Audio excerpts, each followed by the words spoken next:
Welcome back to Behavioral Science for Brands, a podcast where we bridge the gap between academics and practical marketing.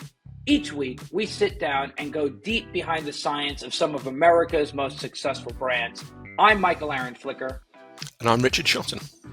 And today we're sitting with Orlando Wood, Chief Innovation Officer at System 1 and the author of 2 books, Lemon and Lookout. Let's get into it. Orlando, welcome to Behavioral Science for Brands. Well, hello, and thank you for having me. Wonderful to be here. Richard and I are so excited for our talk today. We've been preparing and talking and chatting about what, from all of the things that you've done and all of the things you've shared with the industry, we would focus our conversation on, because we could fill, I think, many hours of a podcast, but we've committed to not doing that today. And I thought, if okay with you, before we get into our conversation, let me give our listeners a little background on you, and then we can get into it. Gosh, please do. I'm interested. I'm all ears. So, as you know, Orlando, you are the Chief Innovation Officer at System 1. You're an honorary fellow at the IPA, and your research has helped transform the industry's understanding of creative effectiveness. And at the center of your work and things that Richard and I have most taken away is this argument that you've made that modern advertising has lost its ability to capture attention and create impact. And that thesis is critical to the listeners, because our listeners are brand owners, chief brand officers, chief marketing officers. So we're gonna dive deep into this. Your 2 books, Lemon and Lookout, have been critical to Richard and I's discussions on advertising effectiveness. You've recently launched Advertising Principles Explained, APE for short. And it's a course designed to help marketers create more effective, memorable, and commercially successful advertising. My final bit of intro, Orlando, and then I will relent. No, I is that please go? Is that you coined the term fluent devices, and that work that you did on fluent devices have been seminal to so many marketers and how they think about the characters that are at the center of their advertising. So much so that the newest company I created, a healthier for you soda company named Fizz District, has a little fluent device. His name is Fizzy D, and this little soda bubble character is at the center of all of our advertising. So we thank you for that. Yeah, thank you for that. Pleasure. That's lovely to hear. It's been, and if we get into it or not, it's been so compelling for the work that we've done, and we're thrilled to have you. So welcome to Behavioral Science for Brands. And our listeners love to start with stories, Orlando. So we thought maybe we could ask, when did you first get interested in the world of marketing and advertising?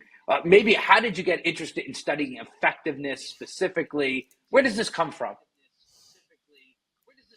Yeah. Well, I suppose, I've always been interested in advertising. I remember, as a child, watching television and the great ad. There were many, many great ads in the 1980s. And then into the 90s, and talking about them with my dad, and laughing and quoting them, and all that kind of thing. So there's Castlemaine Forex ad, that I remember very well. I think we overdid it on the sherry, we a very funny sort of ad, and I've always loved it, and loved the way that it understands and connects with audiences and understands their motivations, and sort of taps into them in a way that makes the brand memorable, likable, really, and feels familiar and a pleasure to be around. That's really what advertising should, I think, be trying to do. And rewarding the audience for their attention and their effort, and some of that, I think, has gone, as you said, over the last 20 years ago as we've pursued a different kind of advertising. So that it's always been there, and I've always thought of advertising as as quite a difficult thing to understand. And I suppose I've spent quite a long time trying to understand it and trying to explain how it works to other people, because there are so many different ways in which people think advertising works that you look at any author on advertising, they probably all have a very different or slightly different point of view on Mm. it, and so just trying to articulate as best I can how it works and the ways in which it works, is something that keeps me very interested and very entertained by it all, frankly. And if you're not enjoying yourself, well, why bother? So it's something that I enjoy looking at, enjoy talking about, and enjoy looking for parallels in other creative disciplines, whether it be art or in music or comedy. There are things you can learn about not just advertising, but about life, frankly, and about the way that we tick by looking at these different spheres. And that is something I enjoy very much. Thank you for sharing that. And it's both on brand and very helpful to hear you say that your interest in advertising comes from an emotional connection, not Yeah. just with the ads, but with sharing those ads with your dad. And Exactly. maybe to me that is very in line with a lot of the major lessons you teach about what could make advertising more effective versus why we've maybe gone astray. So you open the door for this conversation about two types of advertising, two types of eras. Maybe you could explain that a little bit more to our Yeah, listeners. of course. Well, look, in my course in APE, I talk about these two schools of advertising that have been there for 150 years, probably, one perhaps slightly older than the other: showmanship and salesmanship. And they're terms that, I use, that are really inspired by brilliant Paul Feldwick, who talks about, uses those very two words. He comes on the course and talks about them. But I think they're just so helpful for understanding what this kind of advertising does, and how it works and what it looks like. And showmanship, which I'm going to talk about first, because I think it's the older of the two. You can trace back to the 19th century. I've recently been looking at advertising posters, perhaps the first mass medium for advertising, where you could sort of reproduce an ad, in multiple places, and one that had to capture the attention of perhaps an audience that isn't necessarily in the market for your product right now, but it had to be sufficiently interesting or beautiful to engage the passerby in the street. And so when you look back at the history of showmanship advertising, you can see that actually there's P.T. Barnum and others, the sort of circus and showmanship type people, PR people. But you look back at advertising posters, and if you look back to about 1880, 1890 in Paris, you see that it was the artists of the period living in and around Montmartre, where the Moulin Rouge was, Le Chat Noir, all of these incredible cabaret theaters, that the poster ad really starts to come into its own, because there were advances in lithography at the time, which meant you could print large numbers of color ads. And so you get this explosion in the advertising poster. And artists like Toulouse-Lautrec, Alphonse Mucha and others, very famous artists in their own right, Pierre Bonnard, who are creating posters that for the venues and the performers of the time, but also creating things that are really quite stunning and aesthetically interesting to look at, and quite provocative too. Many of them really capturing the sort of demi-monde and underbelly of sort of Paris at the time. So quite provocative. So you've got this sort of artistic um, world from which the advertising poster came. And of course, manufacturers were quick to jump on the bandwagon. And so these same artists were soon creating ads for cigarette paper, for chocolate and everything else. But it all started in understanding the line, the color, the different types of color, and ways in which you might, do something arresting and interesting. So this is sort of the beginning, really, I think, of showmanship proper in advertising. But then, of course, you look over the pond to the United States, and you get quite a different school of advertising starting to emerge in 1905, 1910, with John E. Kennedy, with Albert Lasker, and Claude Hopkins. And there you sort of see a very different mentality, actually. And it comes from this idea that, you shouldn't attract general attention. You should only be speaking to people who are already half interested in buying from you. Otherwise it's a waste. And you need to give people a reason why they should buy. And actually, through split test experiments in magazines and in print advertising, looking at coupon returns at the bottom of the ad, you start to work out, which headline works better, which type of copy works better than the other, through these sort of coupon returns, these direct response coupon returns.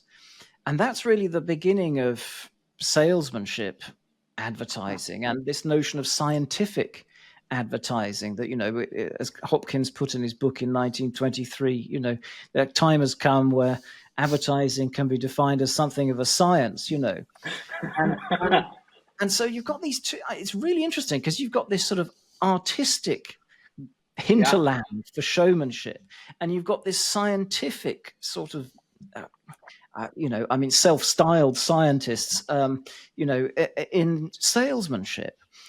And that the two have always been sort of, in competition with each other, but actually they both, I think, perform different roles and they fulfill each other. It's like the yin and yang, sort of symbol.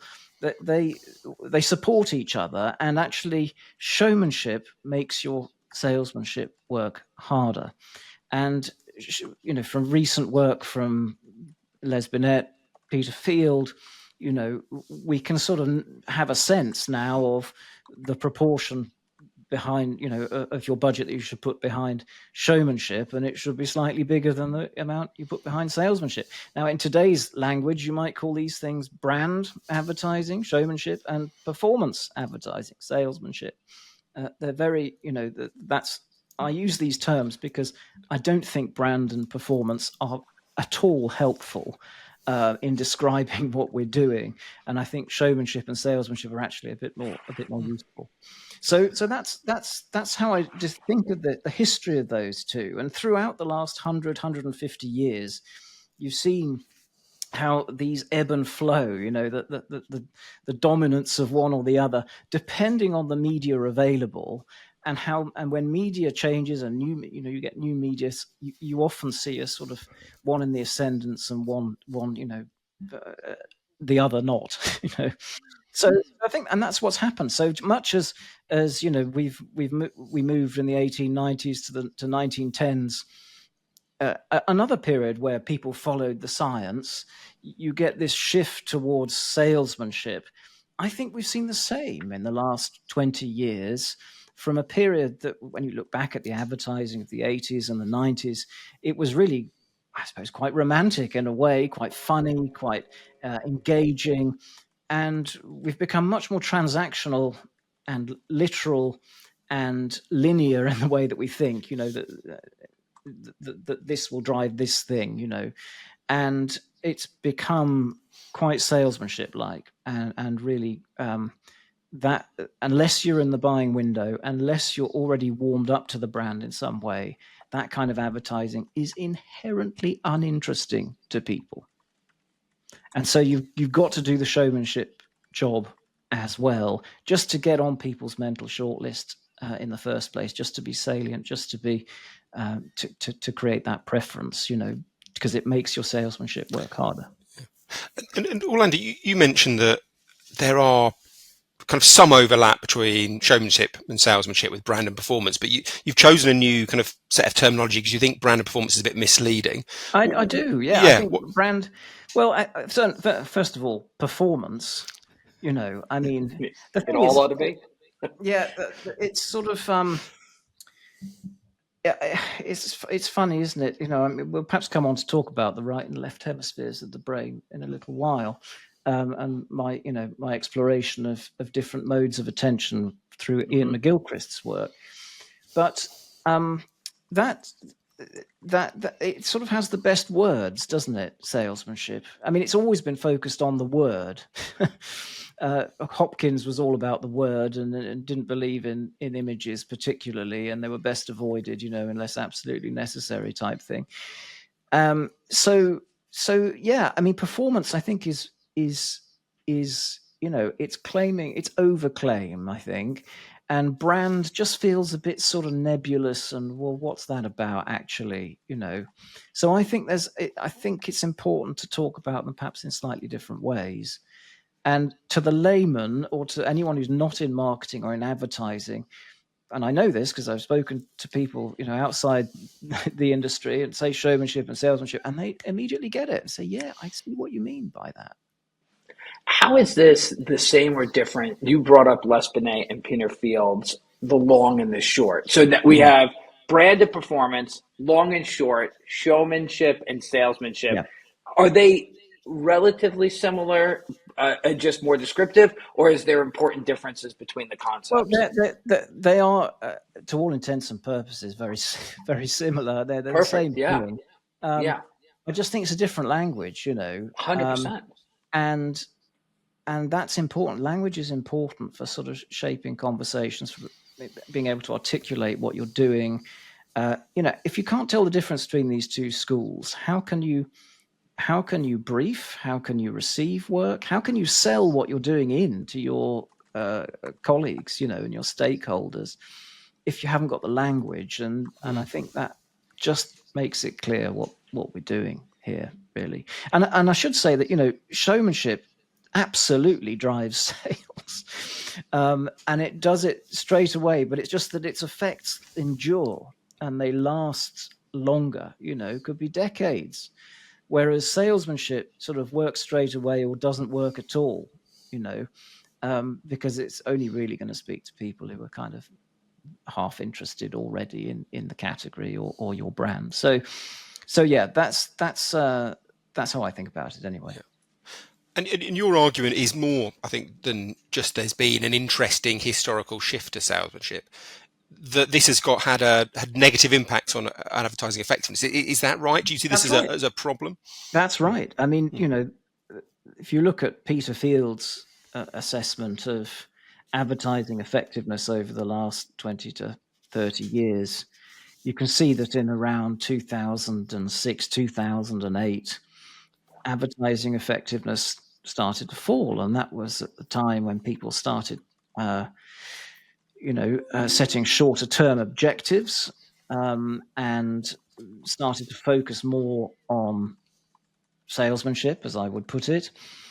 And the types of effects start to change as well. So that has been, as he put it, it was a crisis, in creative effectiveness. And he wrote, in fact, that publication the same year I published Lemon, the first book, that tried to explain from a creative point of view what had changed. What was it about the advertising that had changed creatively? And that was where I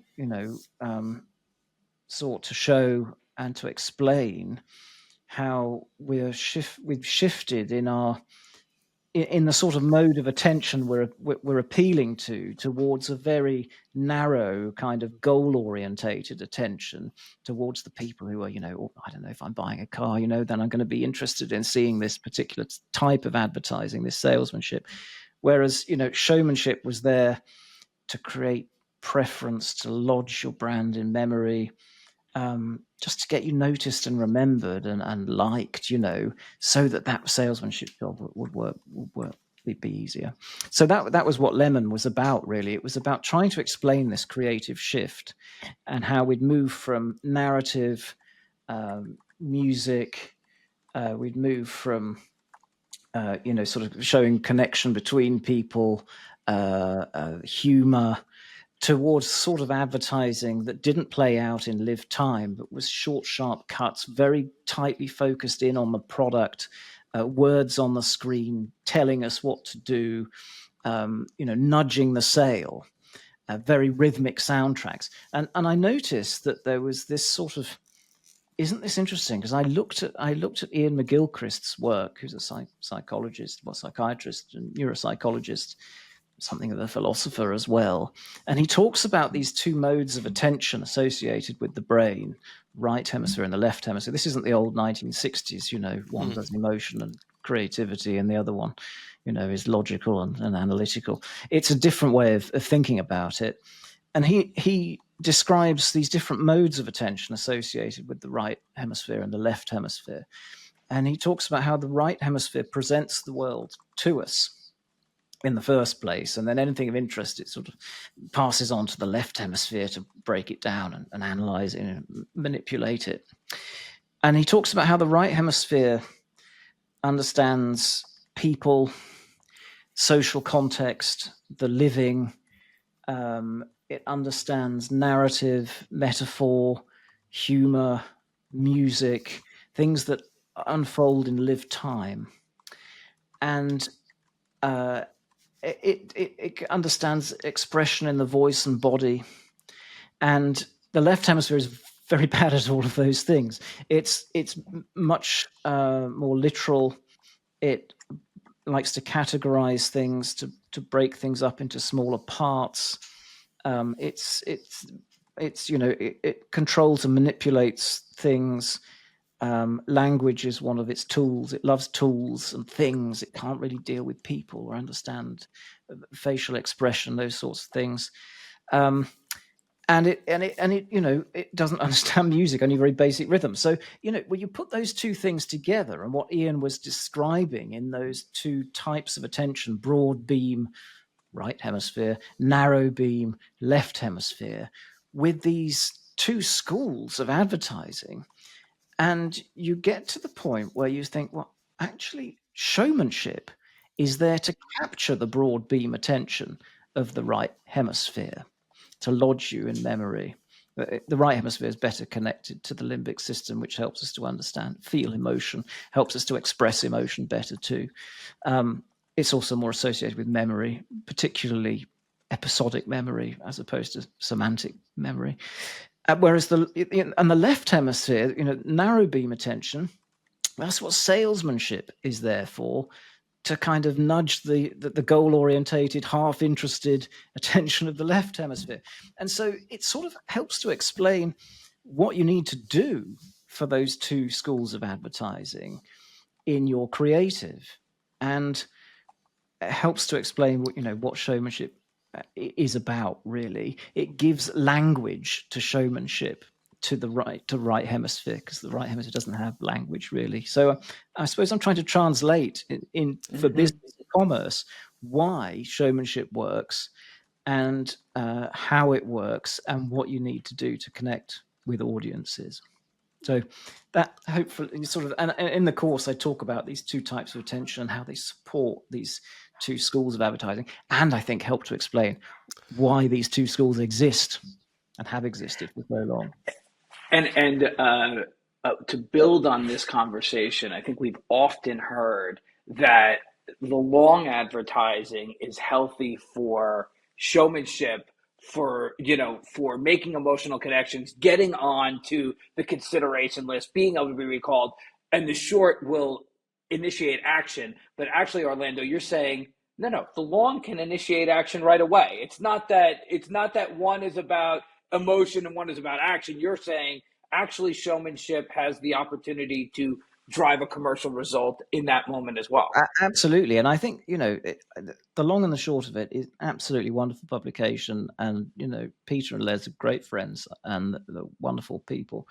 And, but I do think we should probably start calling them lasting effects rather than long-term effects, because long-term sort of suggests you've got to sit around twiddling your thumbs for 2 years before anything starts to happen, Yeah.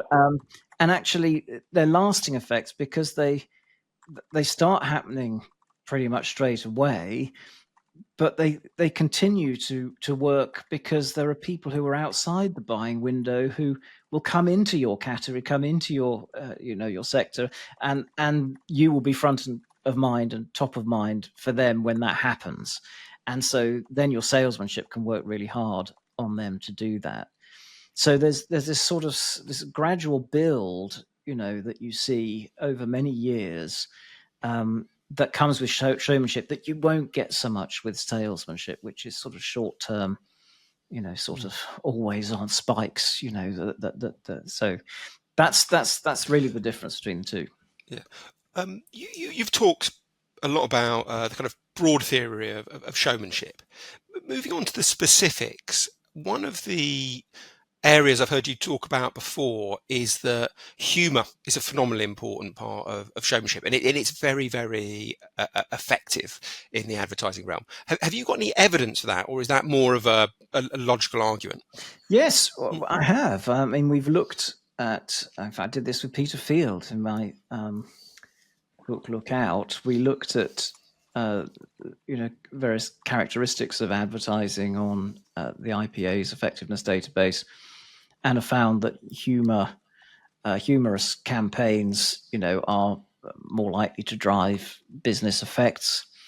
And there's been in our own testing at System One, the company I work at, we see time and again how humor is extremely helpful and bound up with kind of emotional response. I mean, if you think about it, humor does three things really. Or if you're creating an ad that is designed to create a humorous response, you're probably presenting a situation where something is a bit odd or incongruent, so that the viewer is trying to figure out what's going on. So it sort of captures attention because it's probably unusual and unexpected, and you're trying to work out what's going on as a viewer. Once you've worked it out, you make a connection. You're literally, Richard, I've seen you write about it, the generation effect. You're literally creating a new memory, a new connection, in the brain, because people are putting two and two together. And then you're rewarding. People think, well, this is, I got it. I'm laughing to myself. So it creates an affect. So it's attention, memory, and affect. Three things. Who wouldn't want that in their advertising? I mean, it's crazy. And then humor's been disappearing, from advertising. If you look at the creative awards, if you look at the data that we've collected in our testing at System One, in line with this shift to performance, this literal transactional style of advertising, and I suspect also the rise of purpose advertising over this last 15 years, we've seen a move away from the humorous towards the worthy. And the humor is the thing that draws people towards you, and that you see it in the office if someone's telling a joke. Not that people do this anymore, but when you see people telling jokes, the whole office kind of draws in, don't they? Yeah. And then you also, there's this wonderful quote. G.K. Chesterton said, humor gets in under the door while seriousness is still fumbling at the handle. And that's so good, so true. And it sort of gets in at a deeper level. It's sort of an implicit level that conveys a deeper kind of truth or meaning. and that is, and does it hugely effectively. So yes, humor is effective, and we should be using it more. Yeah. I love that G.K. Chesterton quote. The other quote that I've heard you say a few times is the Saki one. In baiting a mousetrap with cheese, Yes, always leave room for the mouse. yes. Could you explain what you mean by that, and Yeah, why it's so important? it's a great quote, and Howard Gossage also said it, a great creative in the 1950s and 60s. And he, what he was suggesting, and what I think is so true, is that, whereas in salesmanship advertising, it's sort of like you're pushing out information, buy this because, in showmanship, you have to leave something for the audience to do. So you've got to get them to sort of join the dots between things so that they're making the connection and it's going into memory. So, when baiting the trap with cheese, always leave room for the mouse. You've got to give the audience something to do. Don't forget the audience. As one of the things that Ogilvy, that that Bernbach, all of the greats from the creative revolution, would have said, you've got to respect your audience and respect their intelligence, and let them do some of the work, because they'll get that kind of reward from it, so that you're not an imposition, you're actually something that they welcome into their lives, so that's very important. There's a lot of ways we could take this conversation next, but one of the critical ones that's a recurring theme over lots of episodes is, how do you do research with your brand, know if the work is being effective? And System One has built quite a bit, a big point of view on this, Orlando, Yeah. and I think very much informed by some of the conversations we're having. So maybe can you share your experience on how you think research is most effective, and maybe how it connects to the conversation we're having here? Well, one of the things that we do at System One, and have done for a number of years, is look at emotional response to advertising. And the reason we do that is because it is a great proxy for a number of different things. It's a great proxy for attention, because emotion orientates your attention, really. It helps put things in memory, so it's very good proxy for memory, and it's a proxy for affect and preference as well. And so when you think of those things, you think, well, actually, emotion is absolutely critical for measuring effectiveness. And certainly we've shown in our work, when looking against other data sources for campaigns, the relationship between emotion on the one hand and growth on the other, and the importance of not making dull and tedious advertising. That you've got to connect, you've got to put on a show. It comes back to that metaphor again. You've got to put on a show that's going to entertain people, interest people, that's going to be arresting and enjoyable on some level. It doesn't have to be laugh out loud. It's just something that creates a connection that people feel that you've understood them somehow. So yes, what you see time and time again is that when you've got highly emotional advertising, is that you're much better able to create salience, fame, trust, some of these things that then translate into growth relative to your amount you're spending. So growth rate, as I call it. And while salesmanship doesn't tend to be quite so emotive, it tends to sort of nudge people towards a sale, perhaps with more information, reasons why you should buy. And that's very good at driving direct effects, but it doesn't create these broad and lasting effects. And showmanship, will create some direct effects too, but it because salesmanship is so geared towards the people who are already half interested in you, it's better at creating that immediate response.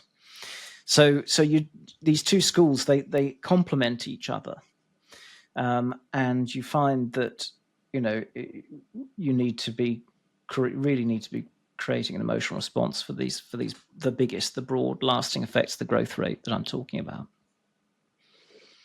Is it overly simplified? And maybe you can help build on this theory that your emotionally led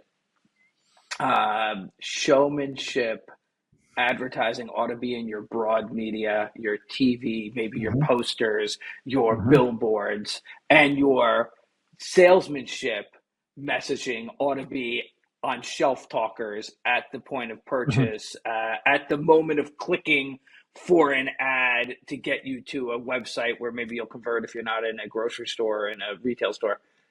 Is that too simplistic to say they work together in that way? Is there more to it than choosing the right medium for the right Yeah, message? I mean, I think there's some truth in what you say. Um, I mean, you look at any medium, and it can and it can and it can be used, for both schools, if you like. It's just that Mm-hmm. a medium that excels in one, it probably won't excel in the other. So I think if you think about what uh, showmanship is there to do, it's there to capture the attention of people who perhaps aren't necessarily interested in even your category at the moment, and to lodge you there, and to create that preference. And so if you're doing that, and it's there to create reach, it's broad beam attention Yep. across broad reach media, and that's what what it is. And actually, when you think of that kind of advertising, I think of any ad that, a great brand building ad that you might remember, it tends to start creatively quite broad, so that anyone could be interested in what's going on when you watch it. Think of any Snickers ad, for instance. It's like, what's going on here? This is intriguing. People sitting around on the sofa, or, I don't know, Joan Collins or Aretha Franklin in the car. Yep. I mean, what's going on here? It starts broad because anyone could be interested in that, and anyone will be interested in that. And then it gradually narrows into, I get it. And there's a sort of deeper truth to it, like not you when you're hungry. That's what it is. Whereas salesmanship, it doesn't have so much to do in such a short space of time, and it's because it can kind of rely on you being half interested already, and the ability to target people in the last 10-15 years, 20 years, we can target people, I think, pretty tightly now. I think that's made us creatively lazy, because that means that we can almost rely on their interest. Do you know what I mean? Yes. So therefore we don't have to attract their attention, and therefore we've got a generation perhaps of marketeers who've grown up in this performance salesmanship world, who perhaps aren't so familiar with showmanship, with what you have to do to create preference, because they're so focused on proving superiority. So how do you and that's why I created the course, because it's there to try to help people see what showmanship is, what it does, its effects, and how you might go about it, and prove it, or give evidence to help support you make its case, in your organization. A third rail concept that maybe we can pick another podcast to talk about is not just American politics, but all political campaigns that have focused more on converting those that are already closest to your point of view, rather than broad-based, inclusive political bases. Richard and I have a unofficial, lively debate about politics in the UK, the US, and around the world. And there's so many interesting applications of what we're talking about here, Orlando, not just for commercial application in brand building, which is the topic of this podcast, but thinking about, you started the podcast by saying there's implications in life and in other areas. And I can't stop thinking about how political advertising over the last 30 years has changed pretty dramatically in a similar bent. Yes, I think it has, and I think actually you see, and I think you do see this sort of shift towards a kind of more narrow left brain operational sort of transactional thing in all walks of life. It's not just advertising, you see it in everything from films Mm. and music to car colors I talk about in my book. Look out, everything's become gray and black and silver. Where do the colors go, folks? Mm. You see it, pretty much everywhere. And to anyone who sort of lived, I think, in the 80s and 90s, I think there has been this, you can sense it. You can sense some change on some level that it's not altogether comfortable. And, and actually, I think you saw something similar in about 1900, 1905, by the way, if you look at art and the modernist movement, avant-garde movement at that time. I do this in my book, Look Out. You see how the stare became extremely common in avant-garde art, and also the breaking down of things into smaller parts, Picasso and others. But you see that stare in advertising too. There's so many ads today, particularly about 3 or 4 years ago, where you just got blank stare, almost coercive, really unpleasant actually, and the complete absence of an idea, just the blank stare. And that, it's sort of a bit sinister in a sense. And that's one of the things I talk about in Look Out is how do we put that expressivity, that emotion, that narrative back into advertising, that charm that understands human motivation. So, yes, I think in all walks of life and in political advertising too, I suspect that is the case. I think back to Hal Riney's Reagan campaign. Good morning, it's morning in America. That was a look. You watch that, and now watch anything today, and you think, what a different world, and what a different way of talking to people. Mm. I mean, I think you're fundamentally different. I think you're right that there's an awful lot of overlap between commercial advertising and political advertising. He might be less familiar in America, Michael Aram, but Tony Blair's kind of right-hand man, kind of communications chief was Alistair Campbell. Had this famous phrase, it's only when you as a communicator are completely sick or to death of talking about an issue that it's finally landing. Now, that idea about the need for kind of repetition is something I've heard you talk about a lot, but not in the realms of politics, but in the realms of commercial brands. So you've got this lovely phrase, familiarity breeds contentment rather than contempt. Yes. Could you explain what you mean by that and why advertisers should apply it? Yeah, absolutely. I mean, it's sort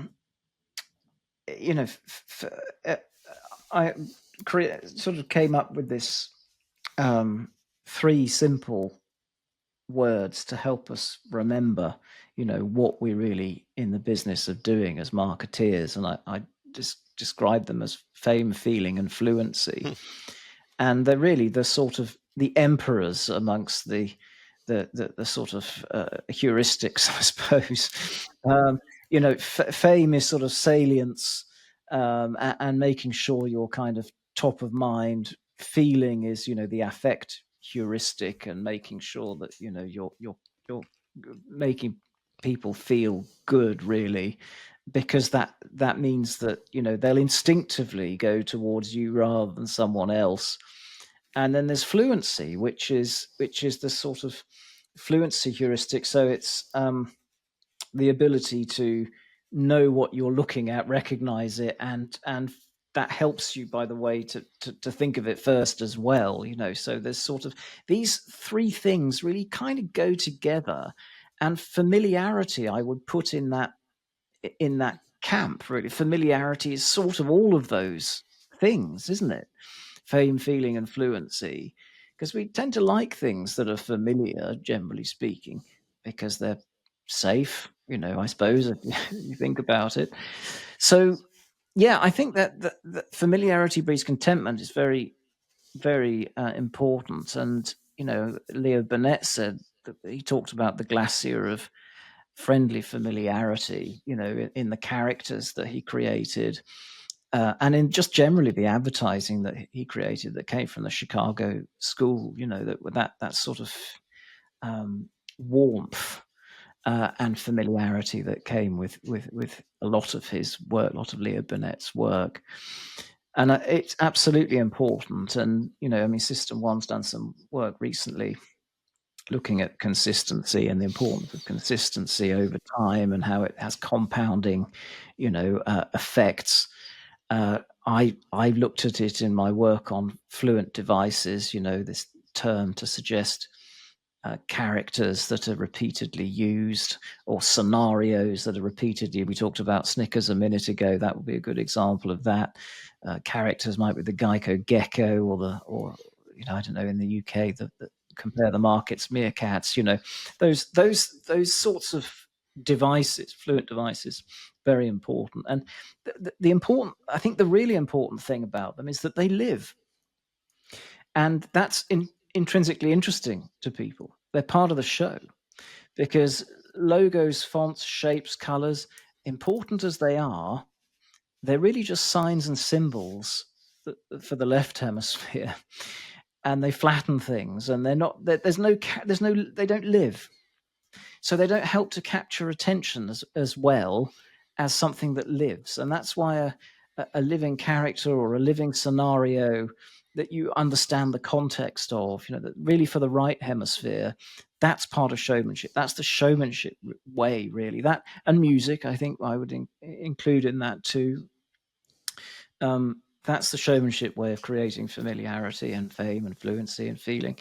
And it really is important. Now, I will also say that you do need novelty as well. And the great thing about the fluent device, so the character or the scenario, is that, it's a bit like you transpose it to a different key in music, but the tune is still there. So the character can have a new adventure every time, exactly. even though it's the same character. A new adventure, but there's a familiarity there as well, and so it does both the job of novelty and freshness, but it also brings things back to what the core brand and what it's all about. And would it be fair to say those are doing different things there? So the novelty gets attention, but the familiarity gets warmth and likability. Would that be fair? Yeah, I think they do. Yeah, and the the novelty also can create affect as well. But yeah, you're right. I mean, it sort of manages to kind of do everything. And then when you've got a character and you've established a character, you can use those on fairly low attention media where you might only have a few seconds to sort of establish who you are straight away. And actually, there's a chance, and the work I've done shows this, that you're going to pay attention for longer as well, because you've got a character that's doing something interesting. The living, at the heart of this. We know that the living, advertising with the living in it, is more likely to drive attention and emotional response. So that really important, and there's the abstraction that goes with salesmanship and left hemisphere advertising will literally push people away. Well, not literally, but physically, but sort of, they push their gaze away, shall we say, so that they're not looking anymore, and unless they're already, warmed up to the brand, or they're in the window, in the buying window. Another connection that I've been thinking about as you've been talking, Orlando, is that familiarity has a way of breeding nostalgia. And Richard and I have talked about how if you feel nostalgic, if you have this familiarity feel, you might be even less price sensitive. You have this more of a sense that you're willing to pay more for something that you have familiarity with, and maybe it's some nostalgia over. That's right. The fluency, if you establish fluency, and I showed this in my work with Peter Field, if you've got, in particular fluent character, there's a suggestion in the IPA data that you're much less price sensitive, that you reduce price sensitivity. And that's one of the important ways in which showmanship works, is that it strengthens price. which means that you can continue to charge a margin, and or even increase your margin maybe, but there's that because people are working on feeling, they're working on affect, and so they're not thinking, how much does this cost relative to the other. That they're sort of more instinctive in the way that they make the decision, and that's why it's one of the great strengths of showmanship. But you're right, and one of the things I want to say about nostalgia is that it's something that the right hemisphere is, according to Ian McGilchrist, is particularly attuned to. And at the heart of it is this sense of yearning for another time, or it could be another place. And it's a bit like homesickness. Homesickness is very similar to nostalgia, really, in the sort of thing that it is, and the right hemisphere yearns, whereas the left hemisphere wants. And so this sort of yearning, and this sort of, and that's what was at the heart of romanticism. The movement romanticism was this yearning for place, for time, for another world. You think back to if you think this has got nothing to do with advertising, anyone who was around or has been around in the UK will remember the Hovis ad from 1973 with the boy on the bike going down the hill on the cobbled lane. It was sort of set in the past, and it was the middle of recession really in 1973, and they created this sort of feeling around the brand through Dvorak's New World Symphony playing on sort of a brass band in the background, all about yearning for time, for place, for a different time, escapism really. And hugely successful ad, and one that everyone, I mean, it's been re-aired in recent years, remade. That is extremely right-brained, and that connection between people and place, between people and time. Historical advertising, that kind of advertising, which you don't see so much anymore, but you used to see advertising set in the past quite a lot, characters relating to each other in a different period, and humorously so. Well, that, all of that is immediately interesting to the right hemisphere, because it's trying to work out the social context. What's going on here? Why are these people dressed like that? Why are they doing that? Why are they speaking funny? All of that is interesting. It's part of the show. And we had on the show a little bit ago Nir Eyal, who's the author of a book, Hooked. And he says that every product needs to meet a psychological need. Like it has to solve some psychological need. And something that you're talking about here is, how does it solve not just a practical need, but at the heart of romanticism, yearning for a time or place? How can an ad satiate that psychological need for something that you want to connect with? Yeah, absolutely. And I don't think you don't see a great deal of advertising that does that brilliantly. I don't think at the moment. But yeah, I think a need, that psychological need is Bernbach said you've got to understand people's motivation. You've got to tap into a motivation, and people get a vibration from an ad before they read it or before they've even taken it in. And so how do you do that?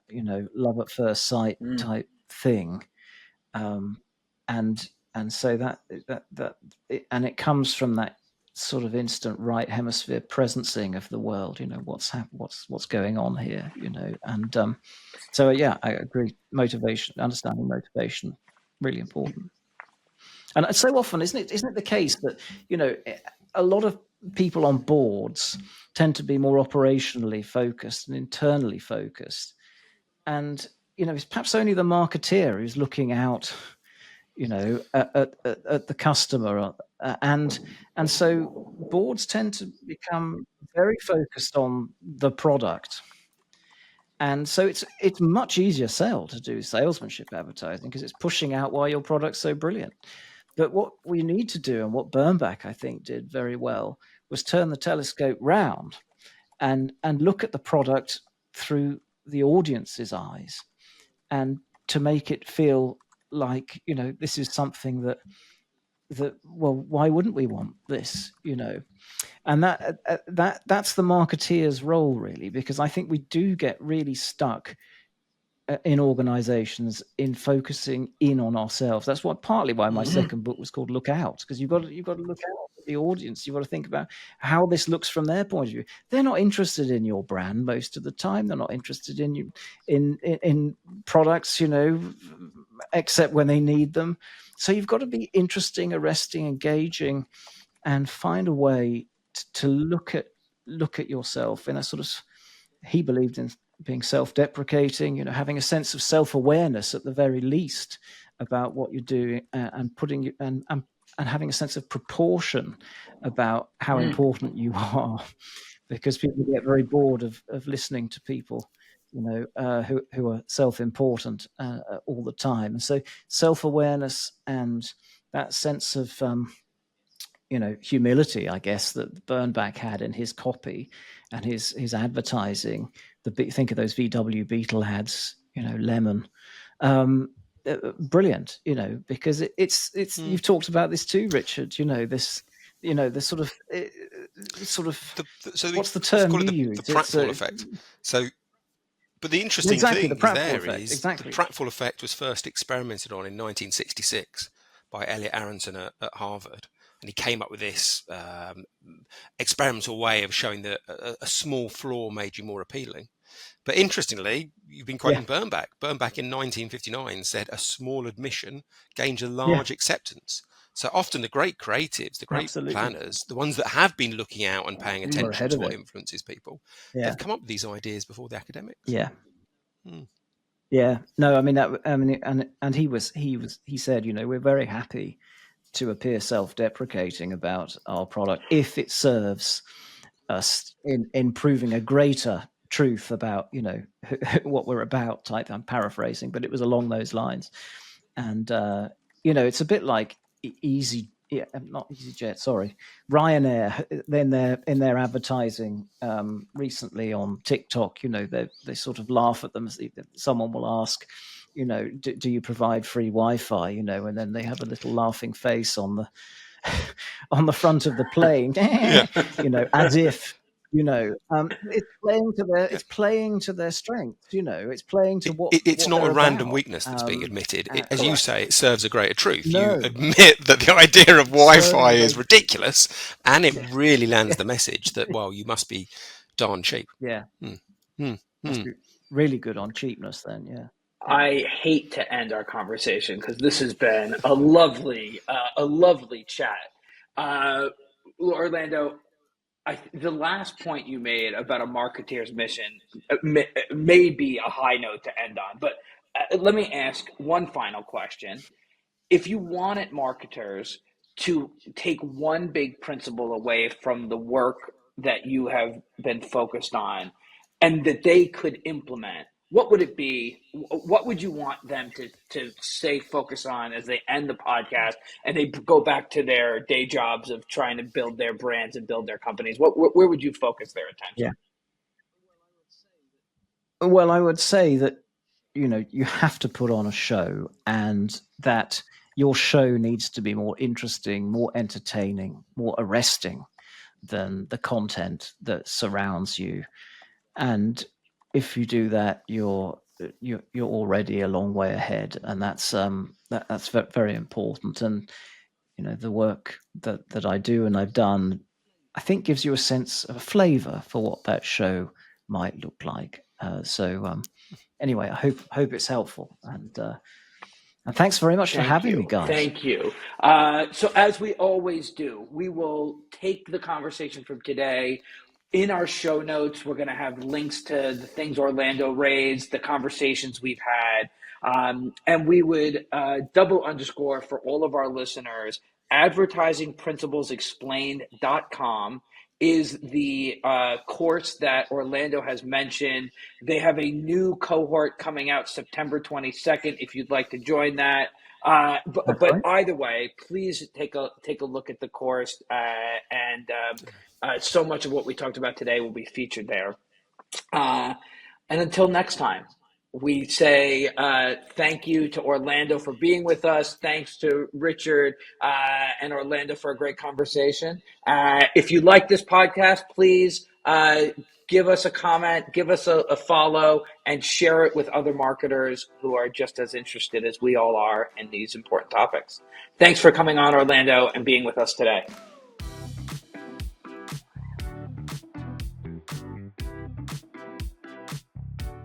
Behavioral Science for Brands is brought to you by Method One. Recognized as one of the fastest growing companies in America for the third year in a row, featured on Inc.'s 5,000 list. Method One is a proudly independent creative and media agency grounded in behavioral science. They exist to make brands irresistible, helping people discover products, services, and experiences that bring moments of joy to their lives. As behavior change experts, Method One creates emotional connections that drive true brand value for their clients, focusing primarily with indulgence brands in the CPG space. Find out more at methodone.com.